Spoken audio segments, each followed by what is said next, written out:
हरे कृष्णा। कंस वध के पश्चात जब भगवान श्री कृष्ण ने वसुदेव जी से कहा कि अब आप गोकुल की ओर प्रस्थान करें, तब नंद बाबा ने विरह से व्याकुल होकर उनकी स्तुति की। तब भगवान श्री कृष्ण ने कहा, बाबा, शोक और भ्रम को छोड़ो तथा व्रज को लौट जाओ, वहां जाकर सबको आनंदित करो। मैं जो परम सत्य ज्ञान बता रहा हूँ, इसे सुनो। यह ज्ञान शोक ग्रंथि का उच्छेद करने वाला है। यूं कहकर पंचभूतों का वर्णन करते हुए श्री हरि ने नंद बाबा को उत्तम ज्ञान का उपदेश दिया और अंत में कहा, तात, मेरे भक्तों का कभी अमंगल नहीं होता है। मेरा सुदर्शन चक्र प्रतिदिन उनकी सब ओर से रक्षा करता है। मेरी ये बात यशोदा मैया से, गोपियों से, गोपगणों से कहो। उन सबके साथ शोक का त्याग कर दो। अच्छा, अब घर को जाओ। और यूं कहकर भगवान श्री कृष्ण यादवों की सभा में चुप होकर बैठ गए। अब आनंद मग्न नंद जी ने पुनः उनसे पूछा। नंद जी बोले, परमानंद स्वरूप गोविंद, मैं मूढ़ हूँ और तुम वेदों के उत्पादक हो। मुझे कोई ऐसा लौकिक ज्ञान बताओ जिससे तुम्हारे चरणों को मैं प्राप्त कर सकूं। नंद जी की ये बात सुनकर सर्वज्ञ भगवान श्री कृष्ण ने उन्हें श्रुति दुर्लभ आवाहिक कृत्य संबंधी ज्ञान प्रदान किया। श्री भगवान बोले, तात, मैं तुम्हें वह अद्भुत परम ज्ञान प्रदान करता हूँ जो वेदों में अत्यंत गोपनीय और पुराणों में अत्यंत दुर्लभ है। उल्टा स्त्रियां मोक्ष मार्ग के द्वार को ढकने के लिए अर्गलाएं हैं और भ्रम और माया की सुंदर भूमियां हैं। उन पर विश्वास ना करना। व्रजराज, असाध्वी स्त्रियां हरिभक्त के विरुद्ध होती हैं। वे नाश की बीज स्वरूपा हैं। उन पर विश्वास कदापि नहीं करना चाहिए। प्रतिदिन प्रातःकाल उठकर रात में पहने हुए कपड़ों को त्याग दें तथा हृदय कमल में इष्ट देव का तथा ब्रह्मांड में परम गुरु का चिंतन करें। मन ही मन उनका चिंतन करके प्रातःकालिक कृत्य पूर्ण करने के पश्चात बुद्धिमान पुरुष निश्चय ही निर्मल जल में स्नान करे। कर्म का उच्छेद करने वाला भक्त कोई कामना या संकल्प नहीं करता। वह स्नान करके भगवान का स्मरण करता है और संध्या करके घर को लौट जाता है। दरवाजे पर दोनों पैर धोकर वह घर में प्रवेश करे और धुले हुए 2 वस्त्र धारण करके मोक्ष के कारणभूत मुझ परमात्मा का पूजन करे। शालग्राम, मणि, यंत्र, प्रतिमा, जल, ब्राह्मण, गौ तथा गुरु में सामान्य रूप से मेरी उपस्थिति को मानकर इनमें कहीं भी मेरी पूजा करनी चाहिए। कलश में, अष्टदल कमल में, चंदन निर्मित पात्र में भी मेरी पूजा की जा सकती है। सर्वत्र पूजन के समय आवाहन करें, परंतु शालग्राम शिला में और जल में पूजा करनी हो तो आवाहन ना करें। मंत्र के अनुरूप ध्यान का श्लोक पढ़कर मेरा ध्यान करने के पश्चात व्रती पुरुष षोडोपचार की सामग्री क्रमशः अर्पित करें और भक्ति भाव से मूल मंत्र द्वारा पूजा करें। मेरे साथ ही प्रथम आवरण में श्री दामा, सुदामा, वसुदामा, वीरभानु और शूरभानु इन 5 गोपों का पूजन करें। तत्पश्चात सुनंद, नंद, कुमुद और सुदर्शन इन पार्षदों का लक्ष्मी, सरस्वती, दुर्गा, राधा, गंगा और पृथ्वी इन देवियों का, गुरु, तुलसी, शिव, कार्तिकेय और विनायक का तथा नवग्रहों का तथा 10 दिक्पालों का सब दिशाओं में विद्वान पुरुष पूजन करें। सबसे पहले विघ्न निवारण के लिए गणेश, सूर्य, अग्नि, विष्णु, शिव और पार्वती इन 6 देवताओं का पूजन करना चाहिए।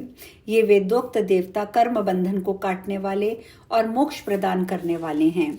विघ्नों के नाश के लिए गणेश का, रोग निवारण के लिए सूर्य का, अभीष्ट की प्राप्ति और अंतःकरण की शुद्धि के लिए अग्नि का, मोक्ष के निमित्त विष्णु का, ज्ञान दान के लिए शिव का तथा बुद्धि और मुक्ति के लिए विद्वान पुरुष पार्वती जी का पूजन करें। 3 बार पुष्पांजलि देकर उन देवताओं के स्तोत्र और कवच का पाठ करें। गुरु का वंदन और पूजन करने के पश्चात देवता को प्रणाम करें। नित्य कर्म करके देव पूजन के पश्चात सुख पूर्वक यथा प्राप्त कार्य करने का विधान है। यह नित्य कर्म वेद निर्मित है। इसका अनुष्ठान करने वाले पुरुष की आत्मशुद्धि होती है। बुद्धिमान पुरुष मलमूत्र, गुप्तांग, स्त्रियों के अंग, कटाक्ष और हास्य आदि ना देखें, क्योंकि ये सब विनाश के बीज हैं। उनका रूप सदा ही विपत्ति का कारण है। दिन में अपनी स्त्री के साथ भी समागम ना करें, क्योंकि दिन में स्त्री सहवास करने से रोगों की उत्पत्ति होती है, नेत्रों और कानों में पीड़ा होती है। जब आकाश में एक ही तारा उगा हो उस समय उधर नहीं देखना चाहिए, अन्यथा रोगों का भय प्राप्त होता है। यदि उस एक तारे को देख लें तो देवताओं का दर्शन और भगवान का स्मरण करके 7 बार नारद जी का नाम का जाप कर लें। अस्त के समय सूर्य और चंद्रमा को ना देखें, क्योंकि उस समय उन्हें देखने से रोगों की उत्पत्ति होती है। कृष्ण पक्ष में खंडित चंद्रमा के उदय काल में उसे ना देखें, अन्यथा रोग होता है। जल में सूर्य और चंद्रमा का प्रतिबिंब देखने से मनुष्य को शोक की प्राप्ति होती है। पराया मैथुन देखने से भाई का वियोग होता है, इसलिए उसे ना देखें। पापी के साथ एक जगह पर सोना, उठना, बैठना, भोजन करना, घूमना फिरना निषिद्ध है, क्योंकि वह सब नाश का लक्षण है। किसी के साथ बात करने, शरीर को छूने, सोने, बैठने और भोजन करने से उन दोनों के पाप एक दूसरे में अवश्य संचारित होते हैं। ठीक उसी तरह जैसे तेल का बिंदु पानी में पड़ने से फैल जाता है, हिंसक जंतु के समीप ना जाएं, क्योंकि उसके पास जाना दुख का कारण होता है। दुष्ट के साथ मेलजोल ना बढ़ाएं, क्योंकि वह शोकप्रद होता है। ब्राह्मण, गौवों और विशेषतः वैष्णवों की हिंसा ना करें, उनकी हिंसा सर्वनाश का कारण बन जाती है। देवता, देव पूजक, ब्राह्मण और वैष्णवों का धन का अपहरण ना करें, क्योंकि वह धन सर्वनाश का कारण होता है।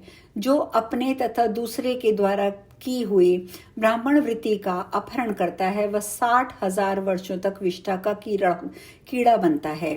ब्राह्मण को देने के लिए जो दक्षिणा का संकल्प किया गया हो, वह यदि तत्काल न दे दी जाए तो 1 रात बीतने पर दूनी और 1 मास बीतने पर सहस्त्र गुनी हो जाती है।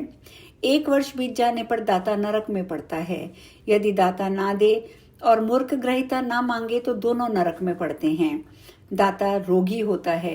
ब्राह्मणों की हिंसा करने से अवश्य ही वंश की हानि होती है।